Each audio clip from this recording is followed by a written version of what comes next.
지난 1일 천안에서 발생한 아동학대 사망 사건. 의붓 어머니에 의해 7시간 넘게 가방에 갇혀 학대를 당한 9세 아동이 사망한 사건입니다. 사건 한 달 전에도 학대를 당한 정황이 드러나 안타까움을 더하고 있습니다. 만 9세 나이 치고는 좀 말라 보였거든요. 23kg 정도 나갔고 얼굴하고 발 이런 데 포함해서 멍이 굉장히 많았고. 천안에서 아동이 사망한 데 이어 경남 창녕에서도 한 소녀가 부모의 학대를 피해 달아났다가 시민에 의해 구조된 사건도 있었습니다. 얼굴은 거의 식별이 불가능할 정도였고 저희가 막 덜덜 떨면서 여기저기 눈치 보는 상태. 예. 그리고 걷는 게 좀 불편했어요. 9살 소녀는 부모에게 2년 동안 모진 학대를 받은 것으로 드러났습니다. 심각한 아동 학대 범죄가 계속 늘어나고 있는 추세입니다. 코로나19로 가정 내 갈등과 스트레스도 더욱 커지고 있는 상황. 아동 학대를 둘러싼 사회적 이슈들과 예방법을 살펴보도록 하겠습니다. 네, 보건복지부 발표를 보면 아동학대 발생 건수는 최근 5년 동안 2배 이상 급증했고요. 학대로 인해서 숨진 아동의 수는 132명에 이른다고 합니다. 네, 왜 끊임없이 아동학대가 발생하고 있고 예방법은 없는지 아동학대 방지협회 공혜정 대표 그리고 박연미 시사평론가와 이야기 나눠봅니다. 안녕하세요. 네. 지금 이야기했던 그 충남 천안 사건부터 좀 얘기해 보겠습니다. 9살 어린이가 여행용 가방에 갇혔다가 결국에는 숨지고 말았습니다. 많은 사람들에게 충격을 줬던 사건인데요. 지금 이 사건은 어떻게 진행되고 있나요? 네, 이게 9살 어린이가 지난 1일 저녁 7시쯤에 그 생활하던 집에서 천안 자택에서 119에 의해서 이제 병원에 옮겨집니다. 네. 처음 발견됐을 당시에 이미 숨을 쉬지 않는 상태였는데 가해자인 그 의붓 어머니가 신고를 해서 이제 알려진 사건이에요.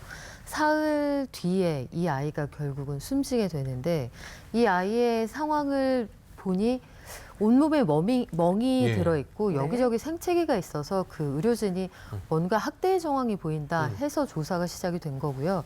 알고 봤더니 이 계모가 가방에 아이를 가둬서 7시간 동안 모질게 대한 것이 결국은 숨을 못 쉬어서 사람이 죽었다.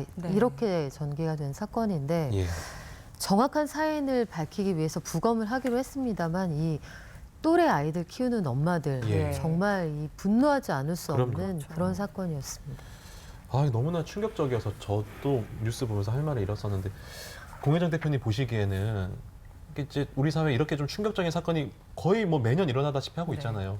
이 사건이 시사하는 바는 뭐라고 생각하시는지? 이게 아동학대가 이렇게 되풀이 되는 걸 보면서 이제 아동학대 사건이 발생하면 수없이 많은 대책들이 쏟아져 나옵니다.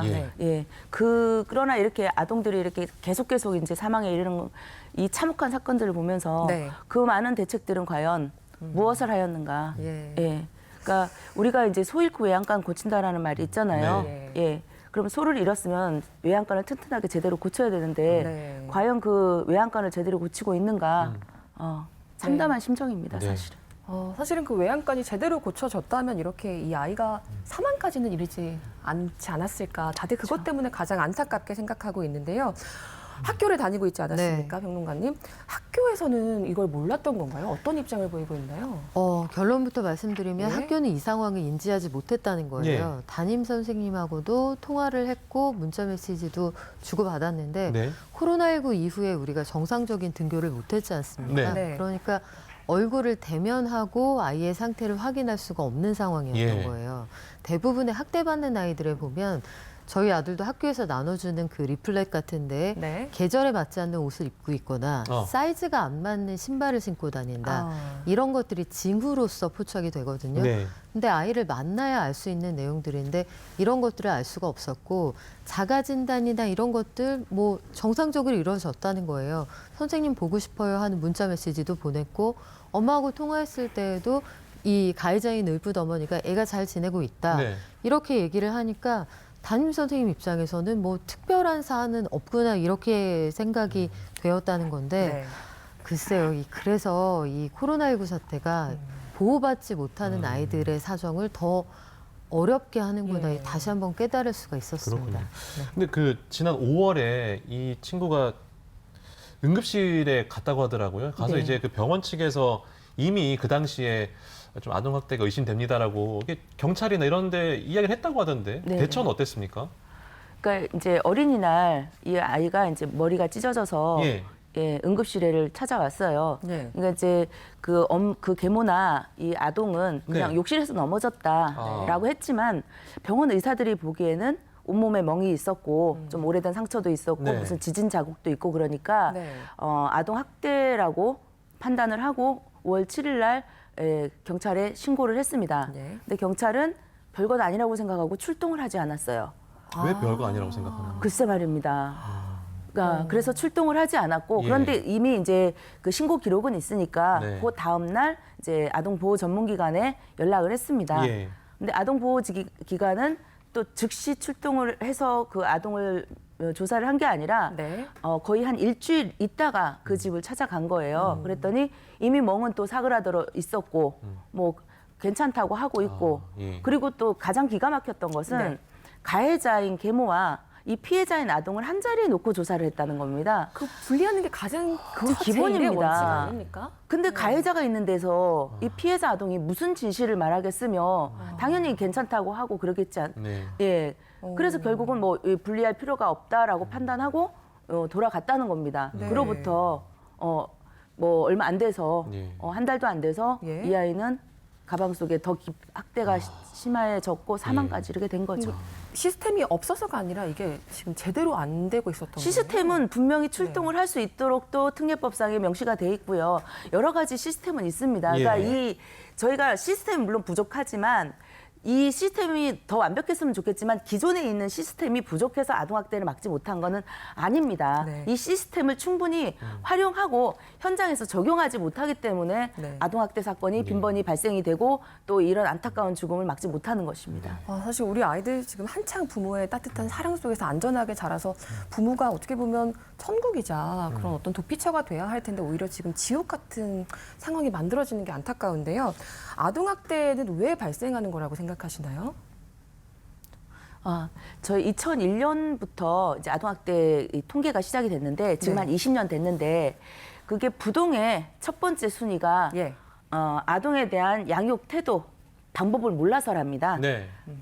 그러니까 제대로 된 방법을 모르기 때문에 네. 이제 폭력이나 폭언으로 가장 처음부터 나가는 예, 그렇게 되는 거고 예. 그리고 이제 아까도 이제 말씀드린 것처럼 부모 그 체벌 금지 조항에 대해서 네. 이제 그 개선이라든지 삭제를 하겠다고 하자 인터넷에 댓글이 난리가 났었습니다. 뭐라고 났나요?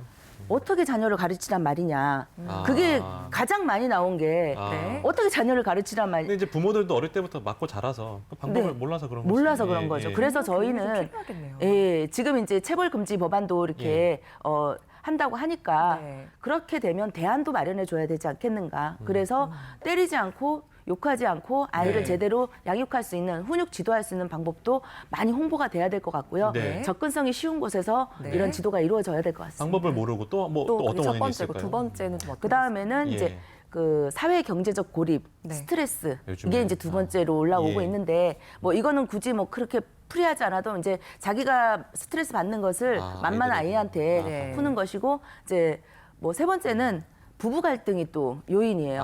아니 왜 부부가 싸우는데 아이가 학대를 당해야 되는 건지. 예. 예. 뭐 화풀이하는 건가요? 그렇죠. 뭐 그러니까 그런 문제는 예나 지금이나 크게 변한 게 없군요. 예. 그렇죠. 알겠습니다. 법무부가 이 부모의 자녀 체벌을 법률로 금지하는 방안을 추진한다고 합니다. 그러니까 더 이상 훈육으로서의 체벌은 이제 뭐 네. 필요 없다. 사회적으로도 좀 인식이 바뀌는 계기가 되는 것 같습니다. 네, 조금 전에 말씀해 주셨던 원인 중에서 보면 사회 경제적 고립과 스트레스, 부부 갈등을 짚어주셨는데 실제로 정세균 총리가 중대본 회의에서 그런 언급을 했습니다.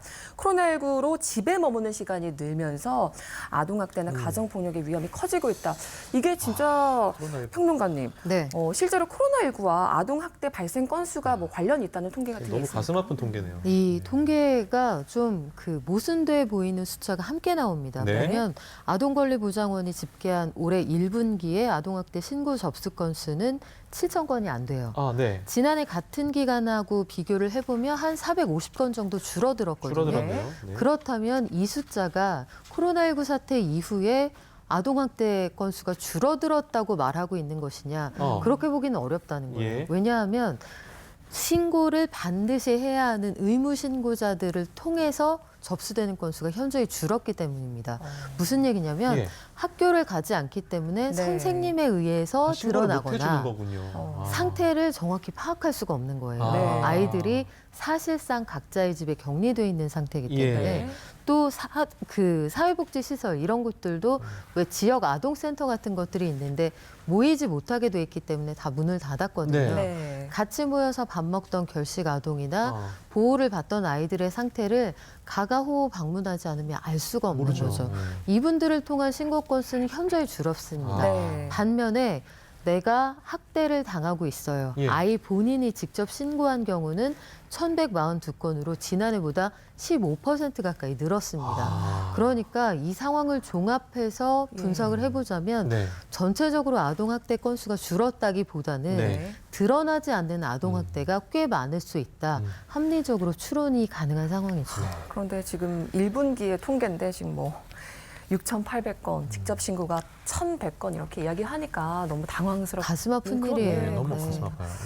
그런데 이 사건이 일어나는 동안 정말 친부는 뭐 하고 있었는지 물어보지 않을 수가 없는데 일 때문에 지방에 있었다고는 하더라고요. 그런데 이거를 만약에 몰랐다고 하면 그것도 문제고 알았다면 더 문제고 지금 그런 상황 아닙니까? 어디까지가 아동학대라고 볼 수 있는 걸까요? 그러니까 친부가 뭐 이렇게 장기간에 걸쳐서 네. 이 아이가 이제 학대를 당해 왔다는 게 드러나고요. 친부 역시도 작년 10월부터 뭐 자기도 몇 차례 때렸다라고 자백을 그래요? 했습니다. 예. 예, 그래서 이 친부는 아마 그 예. 공동으로 학대 또는 이제 네. 방임 뭐 이런 쪽으로 처벌은 불가피할 것 같고요. 네. 예, 아까 이제 방임 말씀드렸는데 네. 이제 우리 아동 학대는 지금 크게 네 가지로 분류하고 있어요. 신체 학대는 뭐 신체적인 어떤 예, 외상에 드러나는 네. 손상을 입히는 거. 네. 그리고 정서 학대 같은 경우는 이제 아동에 대한 정서적 위협이라든지 모욕, 뭐 협박, 뭐 감금 이런 것도 다 해당이 됩니다. 근데 여기서 요새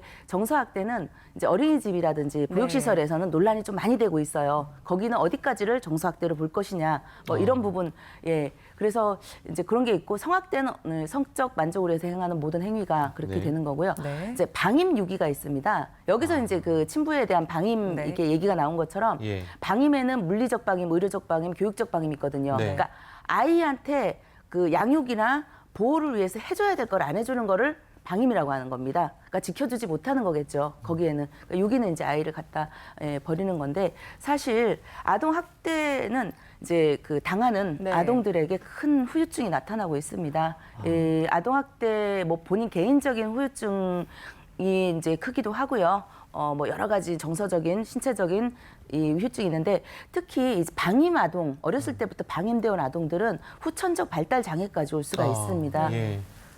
굉장히 좀 안타까운 일이죠. 그리고 예, 사회적으로 그 최대 74조 원의 직간접적 비용이 들 수 있다라는 논문 발표도 있었고요. 네. 그다음에 청소년 이제 제가 소년 재판도 많이 참석을 했는데 네. 이 소년 재판에 오는 소년들 이게 범죄 청소년들을 다 뒤집어 보면 네. 거의 대부분이 학대의 피해자들이에요. 그렇죠. 예, 근데 이 청소년 범죄의 네. 60%가 성인 범죄로 이어질 가능성이 네. 크다는 겁니다.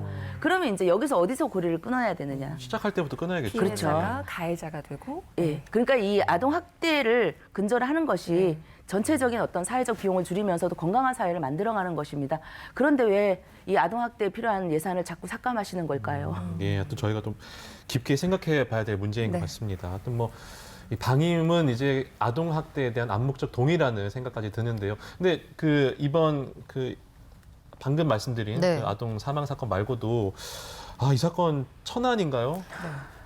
그 천안이 창녕. 창녕입니다. 네. 창녕에서 이게 또 CCTV가 공개됐잖아요. 너무나 충격적이더라고요. 이 아이가 나이에 비해서 그 CCTV 화면으로만 흐릿하게 나오는데도 네. 너무 말랐더라고요. 예. 그리고 행색이나 이런 것들을 보면 사이즈에 맞지 않는 저 어른 신발 슬리퍼에 보세요. 예. 그리고 앞서 보여드린 VCR에서 편의점주가 말하기를 얼굴을 알아보기 어려울 정도로 부어 있었다. 네. 굉장히 많이 맞는 그런 아이인 것 같았다. 저기에서 그 같이 있는 성인 여성이 지나가던 행인입니다. 아, 그래요? 아이가 그 맞다가 잠시 도망을 쳐서 나왔는데 네. 너 왜 어디 누가 괴롭히니? 어. 어디 가고 있니? 이렇게 네. 물어봐서 지나가던 시민이 관심을 줌으로써 이 사건이 세상에 드러난 거거든요. 네. 그러니까 이 아이의 사정을 들여다보니 손톱이 빠질 정도로 이 손에 화상을 입은 굉장히 심한 상처가 있었고 등을 열어서 보니까 뭐 말도 못하게 네. 오래된 그리고 뭐 최근에 생긴 상처들이 네. 뒤범벅이 돼 있었다는 거예요. 예. 일단은 아동보호 전문기관 등에 알려서 네. 이 아이를 부모와 그 분리를 하고 언제부터 학대를 당했는지 네. 수사를 하고 있는 상황인데 집안에서 네. 예.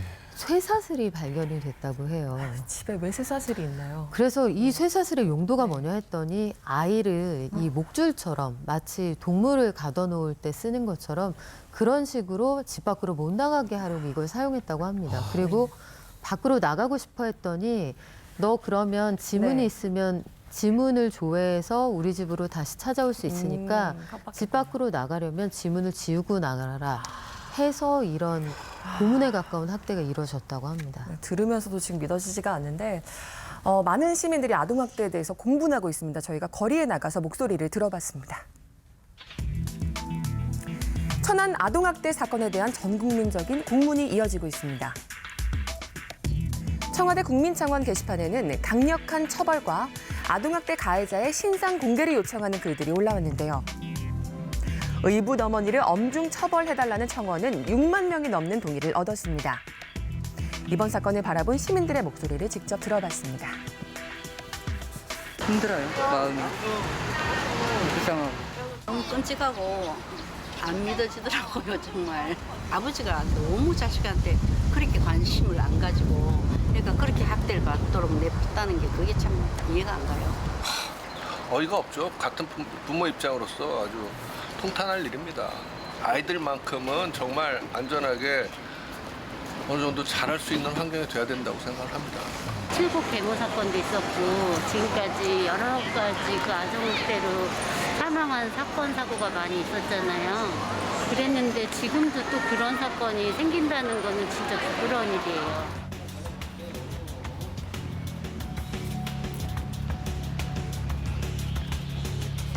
주변에서 많이 찾아내야 될 것 같아요. 사는 사람들이.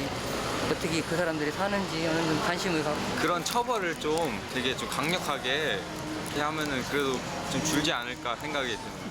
미국 같은 경우에는 이제 우리나라와는 다르게 이제 형량도 또 강력하고 그런 학대를 받는 이제 아이가 분리될 수 있는 시설들이 잘 갖춰져 있기 때문에 사회적으로 이제 그런 보육시설이라든지 뭐 그런 체계가 갖춰지면 새 21대 국회에서는 어린이 아동법에 대한 그거를 좀 더 확실하게 좀 제도적으로 좀 만들어 새로운 법을 만드는 게 좋을 것 같다 이거죠. 이 아이가 학대받은 정황이 있고 그런 걸 목격했다라고 뭐 경찰이나 어디에 신고를 해도 결국에는 그 아이의 보호자, 법적 보호자에게 다시 양도되는 이런 악순환인 거잖아요. 아동의 권리보다는 부모의 권리를 우선시하는 나라의 어떤 법에 문제가 있는 것 같아요. 네, 아동학대 처벌도 중요하지만 예방하는 일도 물론 아주 중요할 것 같습니다. 사회적으로 바뀌어야 될 부분이 있다면 어떤 것을 꼽을 수 있을까요? 지금 이제 저희 그 가장 기본적으로 왜 아이들을 자꾸 돌려보내서 사망에 네. 이르게 하느냐 이게 가장 공분을 느끼는 부분이거든요. 이거는 아동복지법 그 기본 이념에 아동은 건강한 가정에서 자라야 된다라고 옷을 박아놨고요. 네. 또 4조에는 이 아동이 분리되었을 경우 국가나 지방자치단체는 신속히 가정으로 복귀시켜야 된다라는 조항이 있습니다.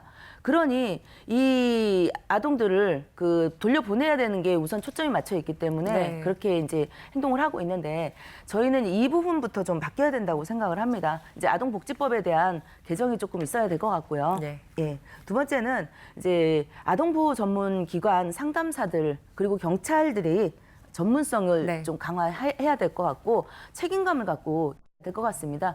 아동학대 신고가 들어오면 아무리 사소한 학대 신고라고 할지라도 최악의 경우를 가장하고 염두에 두고 네. 활동을 해야 될 것 같습니다. 네, 시간 관계상 박연미 평론가께서 네. 마지막으로 한 말씀 해주시죠. 저희 VCR에서 그 한 시민분이 말씀하신 것처럼 네. 사회적인 관심 자체가 안전망이 될 수가 있어요. 네. 요즘은 아파트 문 탁 닫고 들어가 버리면 그렇죠. 네. 그 안에서 모르죠. 무슨 일이 네. 벌어지는지 알 수가 없거든요. 동네에서 지나가는 아이들 그리고 학교에서 친구들이 네. 좀 이상하다. 쟤가 왜 그러지? 또래보다 너무 말랐네. 이럴 때 한 네. 번쯤 말을 건네주는 그런 관심이 극단적인 범죄를 막을 수 있는 예. 마지막 열쇠일 수도 있습니다. 네, 알겠습니다. 오늘 두 분 말씀 여기까지 드릴게요. 감사합니다. 고맙습니다.